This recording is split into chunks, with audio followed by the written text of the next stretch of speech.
Salve, salve família, aqui quem fala é o Lutz do canal Cortes Podcast e no meu primeiro mês monetizado eu já fiz $3.000 só seguindo o que esse cara fala no curso dele. Então se você quer ganhar dinheiro com internet e YouTube sem nem precisar aparecer, confere o primeiro link na descrição. E aí vamos para essa experiência então que o pessoal fez para diferenciar a dopamina, né? Para entender que não era a recompensa e sim a espera pela recompensa. Cara, né? esse é um dos estudos mais lindos. Eu achei muito interessante. Esse é um dos estudos mais lindos da história da neurociência na minha análise. Foi um estudo desenvolvido pelos o Schultz, um pesquisador, que ele descreveu que a dopamina, para ele, na ideia dele, ela é responsável pela predição de recompensa. Ela prevê uma recompensa. A dopamina é mais ou menos isso, tá? E isso é meio que uma motivação. Se você sabe que atrás daquela porta tem uma recompensa, você fica motivado em ir lá. Isso é dopamina. Você prevê uma recompensa. Se você chega lá e a recompensa não tá, você fica mal. Pô, previ uma recompensa e foi uma porcaria. E foi isso que esse pesquisador mostrou. O que te deixa mal? A queda de dopamina. A queda? A dopamina ela pode aumentar ou ela pode inibir, cara. Ela pode cair abaixo dos níveis basais. Então, eu venho com aquela expectativa e ela pode cair drasticamente quando eu não tenho a recompensa. E ela não cai pro nível onde estava. Ela cai pra baixo. Ela cai pra baixo daquela fase tônica. Cara. Imagina um copo, tipo, você sempre tem isso aqui de dopamina. Tá. E aí quando você vai ficar na expectativa, alguém botou dopamina, aumentou. Quando você não tem a recompensa que você preveu, você pediu uma pizza mó bonita e veio uma porcaria de pizza, ela não volta pra cá, ela diminui. No final de campeonato. Sua dopamina tá aqui batendo. Seu que, time pô, toma você pode um ser gol. campeão.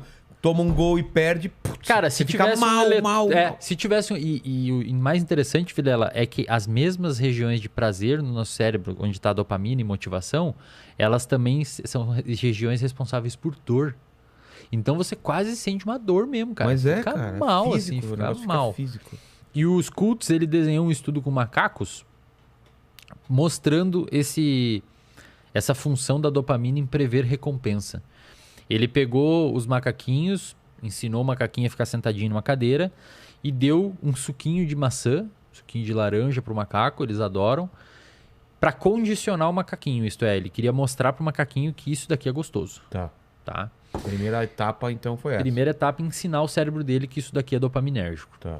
Depois ele botou uma garrafinha aqui assim, o macaquinho na mesa, sentadinho, uma luz no teto e um botãozinho. Tá.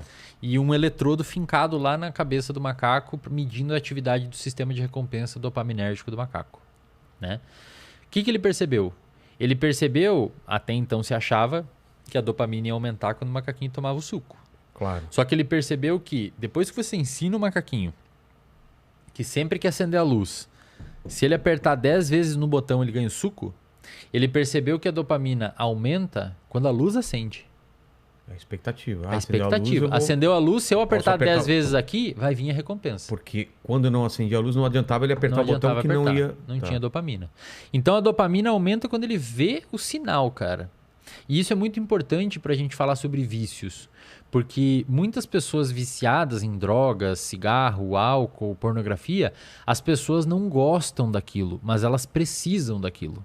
Você pergunta para um usuário de cocaína, você curte? Eu não odeio, cara. É uma merda. Só que eu preciso. A dopamina aumenta tanto que leva ele a buscar aquilo. Entendi. Só que ele não gosta. É por isso que dopamina não é sobre prazer. A pessoa não sente prazer em usar droga, mas ela precisa. Ela sente motivada. E com o macaquinho, ele viu também que quando o macaquinho aperta 10 vezes e não vem o suco, a dopamina inibe. Como assim? Ele acendeu a luz. Tá. Buf, dopamina. Foi pra lá. Apertou 10 vezes. Não veio? Veio a garrafinha, mas tinha água. E aí? A dopamina, puf, cai lá no chão. E isso acontece muito quando você tá, por exemplo... E aí eu convido as pessoas de casa para fazer essa reflexão. Quando você tá muito motivado para fazer alguma coisa, você quer muito. E às vezes você não consegue, e aí obviamente você fica mal. Mas mesmo às vezes, Vilela, quando você consegue, a dopamina ela pode ocorrer um crash dela, porque você fica assim, tá, e agora? Eu consegui, mas e agora? Imagina que você tá, por exemplo... Dá um exemplo. Imagina que você tá, por exemplo, seu canal tá quase batendo 1 milhão, né? Sei. Imagina que bate 1 milhão... Eu tô felizão. Mas e aí, cara... Ao mesmo tempo eu falo... Só que você, se você tá 1 ano morrendo pelo 1 milhão, vai chegar 1 milhão, você vai comemorar e no outro dia você vai falar... Tá, e agora? E agora o que eu vou fazer? O que eu vou fazer? Eu paro de fazer o canal? Entendi. Então eu sempre digo pra galera, comemora, mas não comemora tanto. Porque senão você inibe a dopamina. Então você tem que ficar feliz pelo que você procurou, pelo que você alcançou. Mas também se você quer buscar mais, já atualiza o software e fala, não, agora eu quero Não é à milhão e meio. toa que, vamos falar de youtuber, né? Tem tanto youtuber com depressão, porque eles se colocam uma taxa de crescimento impossível para ele. Não é porque ele cresceu que nem a gente cresceu em menos de um ano, não, em um ano bateu 1 milhão. Isso não quer dizer que a cada ano eu vou crescer 1 milhão, ou pior, que o ano que vem eu bater 2, depois 4, depois... Porque o youtuber ou o cara que trabalha com números, né? E aí eu posso jogar para as redes sociais também, se tá aumentando o meu número de likes e tal, você começa a sempre querer mais. Você não se contenta já com o que você tem, né? Perfeito. Por que a gente tem essa necessidade de querer o mais? Não tá satisfeito com... Cara, minha vida tá boa. Eu amo minha mulher, eu tô na casa que eu quero, eu tenho o carro que eu quero...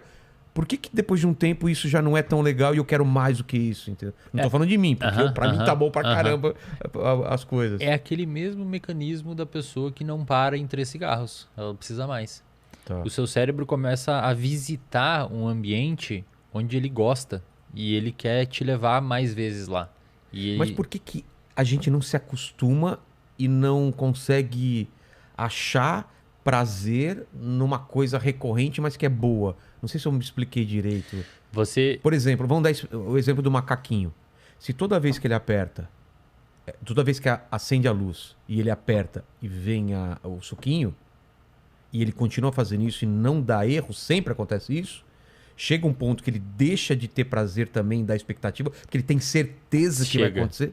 Cara, isso é sensacional. Então é a mesma explicação, Agora, né? é a mesma explicação, exato. Agora, se você pega esse macaquinho, e os pesquisadores fizeram isso, O quê? e você diminui para 50% a chance de vir ou não o suco quando ele aperta, então ele aperta 10 vezes. Numa vem, ele aperta 10 vezes, noutra não vem. A dopamina aumenta mais do que antes. Claro, porque É isso que cassino faz, cara. É, cara. Talvez eu vou clicar aqui e vou ficar rico. Porra, cara, é isso mesmo. Talvez eu vou apertar essa alavanca e vou ficar milionário. Cara, o talvez, o nosso cérebro fica louco com o talvez. Tipo, talvez vai acontecer, talvez vai acontecer. Cara, ele vai exatamente nessa coisa de, porra, eu posso ficar milionário e eu posso perder 10, 100 dólares. Exato. E aí, se você dá sempre o suquinho, a dopamina para de subir mesmo, porque ele aprende aquele mecanismo. Que é o exemplo que eu te dei. É. Eu tenho uma vida maravilhosa, uma mulher, não sei o quê.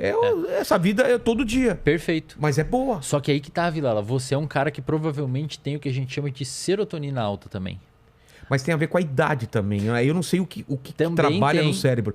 Porque mais novo, talvez você não ficaria satisfeito. Só que mais velho, você entende que não é qualquer pessoa que atingiu aquilo e o quanto foi difícil você estar nesse lugar. Eu acredito, assim, eu conheço youtubers que a gente vê já notícias aí de youtubers grandes com depressão e tal.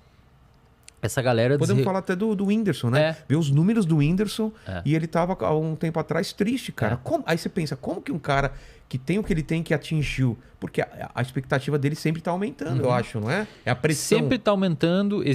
Acho que existem mais coisas aí que o cara provavelmente deve sustentar indiretamente umas 500 muita famílias. gente Então, depende dele. O cara é foda. É uma Tem pressão os haters gigante. também. Exato. Mas eu acredito que pelo fato dele ter começado novo...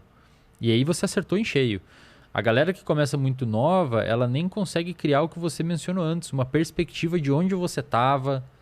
Por que a idade tem a ver com isso? Porque a idade você consegue... Bom, vamos falar disso, vai demandar um tempinho também de neurodesenvolvimento do cérebro. Tá. Mas só para fechar o do Whindersson, eu acredito que o Whindersson não tem como saber o porquê que ele desenvolveu depressão, só um clínico que acompanha ele sabe disso. Mas muito provavelmente esse excesso de dopamina e muita coisa acontecendo e o cara super poderoso e tal. Show para 50 mil pessoas, E daí, tem que fechar lugar para ele poder ir e tal. Acredito que isso meio que descompensou o sistema dopaminérgico dele. Então é muita dopamina fásica, aquela tônica diminuiu e ele começou a ficar triste. Entendi. E aí nada mais deixa ele prazeroso, nada mais faz ele ter motivação. Então isso é um ponto. E os youtubers que começam muito novo, Vilela, eles de fato... Que é a maioria. Que é a maioria. Gamers, galera de vlog e tal. Eles estão numa época em que o cérebro deles está muito mais suscetível à dopamina.